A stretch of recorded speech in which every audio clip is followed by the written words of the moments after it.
अज का ये जिहड़ा टाकरा है ये तो तुसी आप फैसला कर दिता है, लेकिन ये मैं नज़र आया है कि सारे जिहड़े साडे स्टूडेंट हैं, सारे तालिब इल्म हैं, इन्हां दे विच बड़ी तखलीकी सलाहियतां हैं, बड़े इन्हां बहस दलाइल बड़े अच्छे दिते हैं, बड़ा खूबसूरत तरीके नाल इन्हां अपना अपना मौक़िफ़ पेश किया है।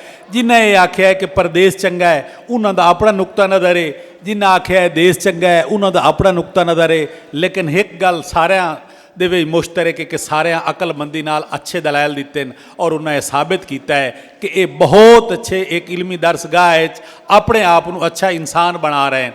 चूँकि अबलाग और तरीक़ाकार और गुफ्तगू ही तुहानू मुस्तकबिल का लीडर बनावना है। जेडे प्रदेश के हक च या जेडे देश के हक च इन्हें जदों भी इस दरसगाह को छोड़ना है, उन्हें इस मुल्क का मुस्तकबिल होना है, उन्हें लीडर होना है और उन्हें जाके इस मुल्क को चलावना है। चाहे प्रदेश में जावन तो ना रोशन करना है, चाहे देश होवन तो उन्हें भी ना रोशन करना है।